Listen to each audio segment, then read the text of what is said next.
আর সে ব্যক্তি জমিনের উপরে চলবে খুবই বিনম্র ভাবে। কোরআনে কারিমে অন্য জায়গায় আল্লাহ রাব্বুল আলামিন বলেছেন, ওয়ালা তামশি ফিল আরদি মারহান ইন্নাকা লান তাখরিকাল আরদা ওয়া লান তাবলুগাল জিবালা তুলা। আমার জমিনের উপরে অহংকারের পদবরে হেঁটো না, আমার জমিনের উপরে অহংকার করে জমিনের উপরে হেঁটো না। তুমি জমিনের উপরে অহংকার করে হেঁটে পদাঘাত দিয়ে আমার এই জমিনকে ফাটায় দিতে পারবে না, আর তুমি লাফ দিয়ে আমার আকাশে আমার পাহাড়ের উচ্চতাও তুমি ছাড়িয়ে যেতে পারবে না। অহংকার করে কেউ কি পায়ের আঘাত দিয়ে জমিনটাকে ফাটায় দিতে পারে? কি বলেন, পারবে? আর অহংকার করে লাফ দিয়ে পাহাড়ের উচ্চতাও কি কেউ ছাড়িয়ে দিতে পারবে?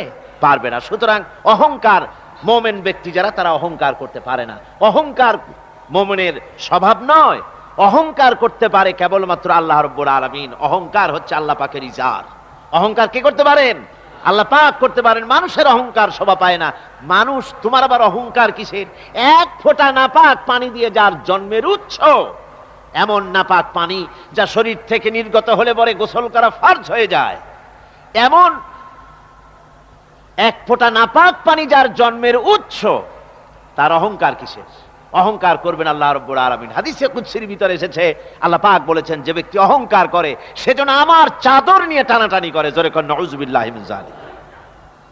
সুতরাং মুমিন বান্দা যিনি হবেন, আল্লাহর খাঁটি বান্দা, রহমানের খাঁটি বান্দা, সে ব্যক্তি কখনো জমিনের উপর অহংকারের সাথে চলাফেরা করবে না, বরং তার চাল চলন হবে অত্যন্ত বিনম্র।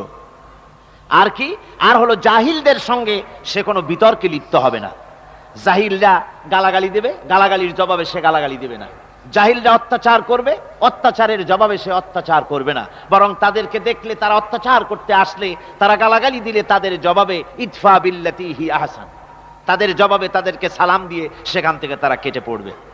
সূরা কাসাসে অন্য জায়গায় আল্লাহ রাব্বুল আলামিন একথা আবার এভাবে বলতেছেন, ওয়াইজা সামিউল লাগবা আ'রাদু আনহু ওয়া ক্বালু লানা আ'মালুনা ওয়া লাকুম আ'মালুকুম সালামুন আলাইকুম লা নাবতাগিল জাহিলিন। আল্লাহ পাক বলছেন যে যখন মুমিনেরা পরস্পরে মুমিনদের সাথে জাহিলদের যখন দেখা সাক্ষাৎ হয়ে যায়, যখন ঝগড়ায় লিপ্ত হতে চায়, তখন মুমিনেরা, যারা মুমিন বান্দা, আল্লাহর খাঁটি বান্দা, তারা বলবে যে তোমাদের আমলের প্রতিফল তোমরা পাবা, আমাদের কৃতকর্মের ফল আমরা পাবো। সুতরাং তোমাদের প্রতি সালাম, তোমাদের সাথে আমাদের কোনো সম্পর্ক নাই। ঝগড়াঝাটি না করে তারা ফিরে আসবে।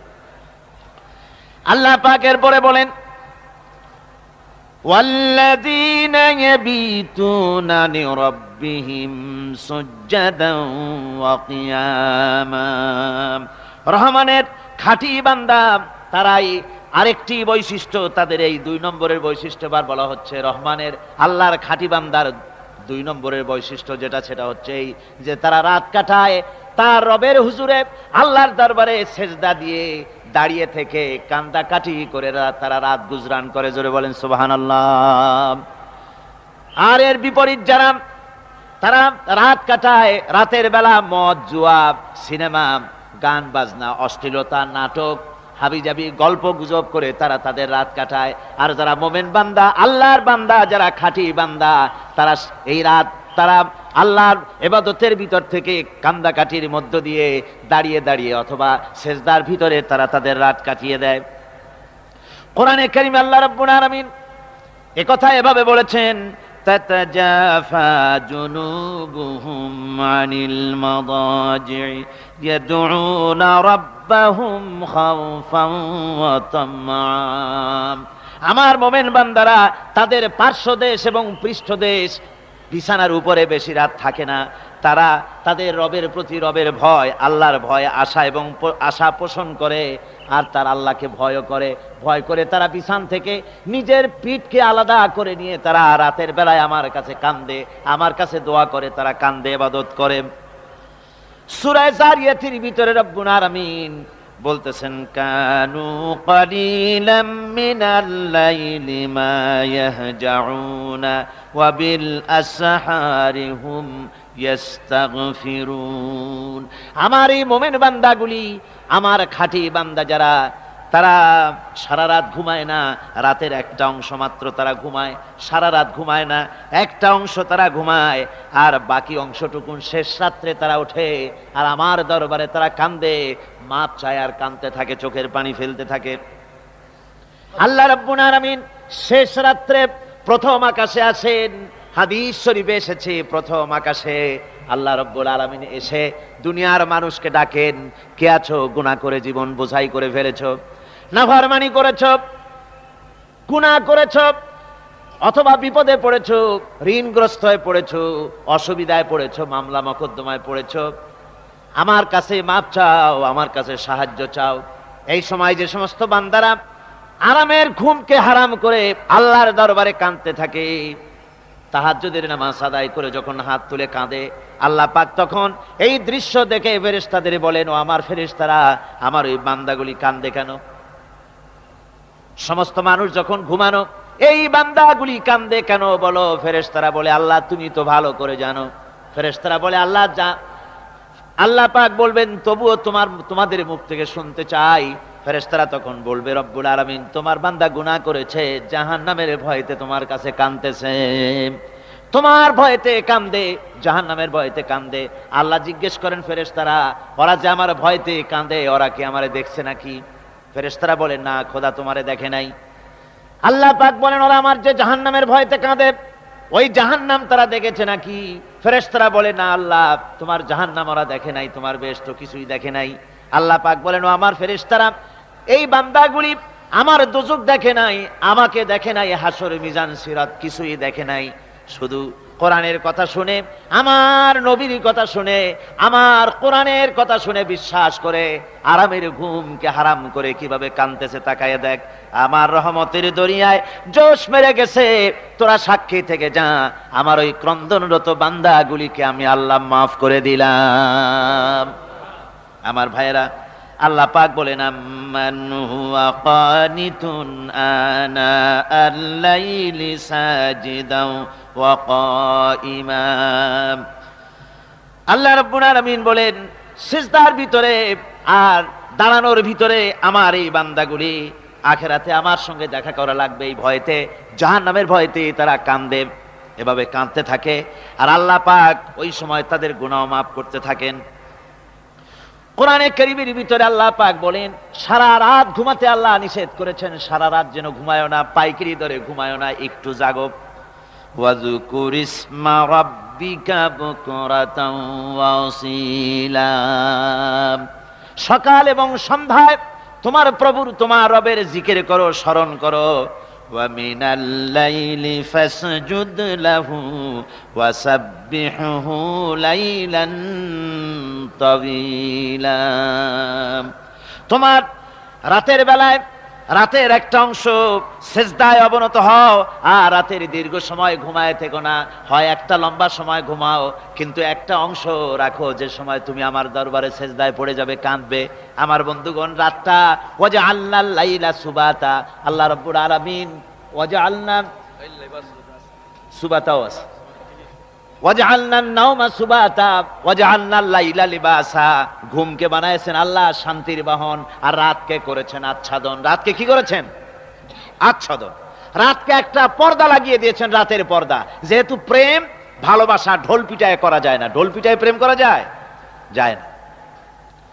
মানুষকে দেখায় দেখায় প্রেম ভালোবাসা করা যায় না। এটা হলো দুনিয়ার রীতিনীতি, দুনিয়ায় যেটা মানুষেরা করে। আসল সবচাইতে বড় ভালোবাসার পাত্র হলেন আল্লাহ, মাশুক হলেন আল্লাহ, আশেক হলো মানুষ। আশেক এবং মাশুকের ভিতরে প্রেম বিনিময় হবে, ভালোবাসার আদান প্রদান হবে, কথোপকথন হবে। এজন্য দিনের কোলাহলপূর্ণ অবস্থায় তা হয় না বলে রব্বুল আলামিন বলেন, আমি তোমাদের জন্য রাতকে একটা আচ্ছাদন, একটা পর্দা বানায় দিস। এই রাতের পর্দার ভিতরে থেকে আমারে ডাকো, আমাকে, আমার কাছে তুমি আমাকে ডাকো, একটা লম্বা সময় নিয়ে আমাকে বলতে থাকো, আমাকে ডাকতে থাকো। আল্লাহ পাক তার নবীকেও বলেছেন, ইয়া আইয়ুহাল মুযাম্মিলু কুমিল লাইলা ইল্লা কালিলা। হে চাদর আচ্ছাদিত ব্যক্তি, রাত্রিকালে সালাতে দণ্ডায়মান থাকো, কিন্তু কম, সারা রাত জাগার দরকার নেই। একটা অংশ জাগো, যখন তুমি আমার জন্য কাঁদবে, আমার জন্য সেজদায় পড়ে থাকবে। রাসূল পাক সাল্লাল্লাহু আলাইহি সাল্লাম তাহাজ্জুদের নামাজি সেজদায় পড়ে থাকতেন, রাতে ঘন্টার পর ঘন্টা চলে যেতেছে। হযরত আয়েশা বলেন, আমি মনে করতাম সেজদায় এমন ভাবে রাসূল পড়েছেন আর ওঠেন না, আমার মনে হতো হুজুর বুঝি ইন্তেকাল করে গেছেন। আমি রাসূলের পায়ের আঙ্গুল ধরে আস্তে করে চাপ দিতাম, হুজুর তাতে একটু ব্যথা পেয়ে আঙ্গুল নাড়া দিতেন, তখন আমি মনে করতাম আল্লাহর নবী বিদায় হন নাই, বেঁচে আছেন। আবার কখনো দাঁড়িয়ে দাঁড়িয়ে নামাজের ভিতরে তেলাওয়াত করতে করতে রাত শেষ হয়ে যেত, আমার মনে হতো এই দাঁড়ানো থেকে হুজুর বুঝি আর রুকুতে যাবেন না। আবার যখন রুকুতে যেতেন মনে হতো এই রুকু থেকে আর বুঝি সেজদায় যাবেন না। আবার যখন সেজদায় যেতেন মনে হতো এই সেজদা থেকে রাসূল বুঝি আর উঠবেন না। সুবহানাল্লাহ বিহামদিহি। সাহাবায়ে কেরাম জিজ্ঞেস করতেন, হে রাসূল, হযরত আয়েশা জিজ্ঞেস করে, হে রাসূল, আপনি এত কাঁদেন কেন, এত ইবাদত করেন, এত রাত জাগেন?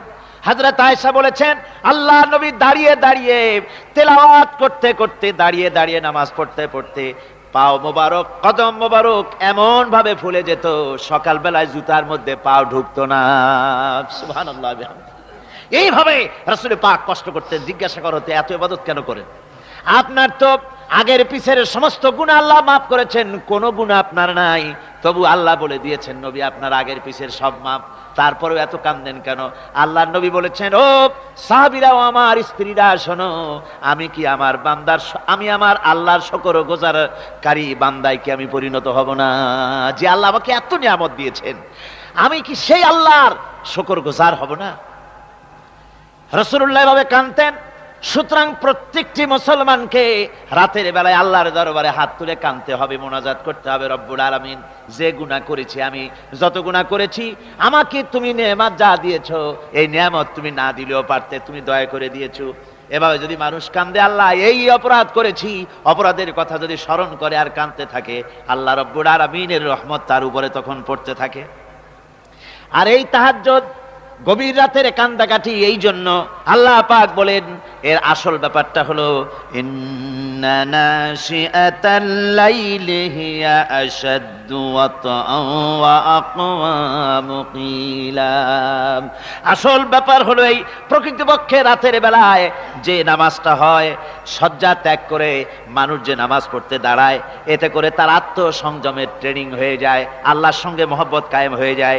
ইসলামী আন্দোলনের বিজয়ের জন্য কর্মীদের এটা সবচাইতে বড় ওষুধ। শুধু হরতালের প্রোগ্রাম দিয়া, শুধু মিছিলের প্রোগ্রাম দিয়া ইসলামী আন্দোলন বিজয় কোনো কালে হয় নাই আর হবেও না। এজন্য আন্দোলন যারা করে তাদেরকে গভীর রাত্রে উঠতে হয়, নফল রোজা রাখতে হয়, আর গভীর রাত্রে তেলাওয়াত করতে হয়, কাঁদতে হয় আল্লাহর কাছে, তা না হলে আন্দোলনের বিজয় হওয়া সম্ভব নয়।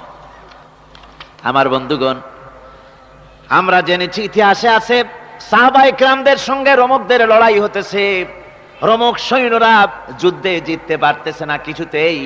এরপরে তারা গোয়েন্দা বিভাগের লোক পাঠায় দিল, এদের সঙ্গে জিততে পারি না কেন, একটু খুঁজে দেখে আসো রাত্রে এরা করেটা কি। গোয়েন্দা বিভাগের লোক সারা রাত ঘুরে ঘুরে তারপরে এসে রিপোর্ট করলো, এরপরে এসে তাদের প্রধানের কাছে রিপোর্ট করলো, আমরা যে যার কাছে গিয়েছিলাম দেখে এলাম, হুম হুম বিল্লাইলি রাহবানুন ওয়া বিন্নাহারি ফুরসানুন, আমরা দেখে এলাম যাদেরকে দিনের বেলায় প্রচন্ড শক্তিশালী বীর যোদ্ধা রূপে যাকে যুদ্ধ করতে দেখেছি ময়দানে, রাতের বেলায় দেখলাম গিয়া একেবারে নিতান্ত ফকিরের মতো, কেউ তো সেজদায় পড়ে কাঁদতেছে, কেউ আবার তেলাওয়াত করতেছে, চোখ দিয়া পানি পড়তেছে, আবার কেউ নামাজ পড়তেছে, আবার কেউ হাত তুলে রেখেছে তাদের প্রভুর দরবারে, চোখের পানিতে তাদের চোখ বুক ভেসে যেতেছে। সারাটা রাত তেলাওয়াত আর সেজদার নামাজের মধ্যে তারা এভাবে কাটিয়ে দিয়েছে। সেনাপতি এই রিপোর্ট শোনার পরে বললেন, ও গোয়েন্দা বিভাগের লোকেরা, আমার রোমক সৈন্যরা শোনো, যে জাতির নৈতিক মান এত উচ্চে, ওই জাতির সঙ্গে যুদ্ধ করা মানে আমাদের আত্মহত্যা করার শামিল। এদের সাথে কিছুতেই আমাদের পক্ষে পারা সম্ভব না। হ্যাঁ, এদের সাথে পারা যাবে যদি এই সম্পর্ক নষ্ট করে দেওয়া যায়, আল্লাহর সাথে তাদের এই গভীর সম্পর্ক যেটা আছে, এই সম্পর্ক নষ্ট করে দিতে হবে। তাহলেই কেবলমাত্র সম্ভব হবে। এদের নৈতিক চরিত্র ধ্বংস করার জন্য প্রচেষ্টা চালাও, তাহলে হয়তো আমরা কামিয়াব হতে পারবো। আমার বন্ধুগণ, এই জন্য গভীর রাত্রে যারা ইমানদার ব্যক্তি তাদের জন্য গভীর রাত্রে জাগার একটা ব্যবস্থা আল্লাহ পাক বলেছেন। ইমানদার ব্যক্তিদের জন্য এটা হলো 2 নম্বরের বৈশিষ্ট্য। ওয়াল্লাযীনা ইয়াকুলুনা রাব্বানা সরিফ আন্না আযাবা জাহান্নাম ইন্না আযাবাহা কানা গরামা। রহমানের বান্দার, খাঁটি বান্দার 3 নম্বরের বৈশিষ্ট্য হচ্ছে তারা আল্লাহ রব্বুল আলামিনের দরবারে হাত তুলে ফরিয়াদ জানায়, আল্লাহর কাছে মোনাজাত করে, আল্লাহ রব্বুল আলামিনকে বলে, আয় আল্লাহ, হে আমার প্রভু, আয় আমার রব, জাহান্নামের আগুন থেকে দয়া করে আমারে বাঁচাও। জোরে বলেন আমিন, জোরে বলেন আমিন। জাহান্নামের বর্ণনা আমরা এই মাহফিলে করেছি, করি নাই? মনে আছে? দারুণ কঠিন জায়গা, অত্যন্ত কঠিন জায়গা, মারাত্মক জায়গা জাহান্নাম। ওই জাহান্নামের জন্য আল্লাহর কাছে কাঁদতে হবে, মাপ চাইতে হবে জাহান্নাম থেকে। মুমিন ব্যক্তির 3 নম্বরের বৈশিষ্ট্যই তাই। সে বলবে, রব্বানা সরিফ আন্না আযাবা জাহান্নাম ইন্না আযাবাহা কানা গরামা। আয় আল্লাহ, তোমার জাহান্নামের শাস্তি থেকে তোমার কাছে মাপ চাই। আল্লাহ পাক বলেন, এই জাহান্নামের শাস্তি বড়ই প্রাণান্তকার হবে। ইন্নাহা সাআত মুস্তাকাররান ওয়া মুকামা। জাহান্নাম হচ্ছে অবস্থানের জন্য অত্যন্ত নিকৃষ্ট, খুবই খারাপ জায়গা এই জাহান্নাম। কিন্তু মুসলমানদের অবস্থাটা ভিন্ন। মুসলমানেরা নেক আমল করে, ইবাদত বন্দি করে, তা সত্ত্বেও তার কলিজা কাঁপতে থাকে। সুবহানাল্লাহ, তার কলিজা কাঁপতে থাকে যে আমি যে ইবাদত করছি এই ইবাদত আল্লাহর দরবারে মঞ্জুর হচ্ছে কিনা। এই জন্য তার মন কাঁদতে থাকে।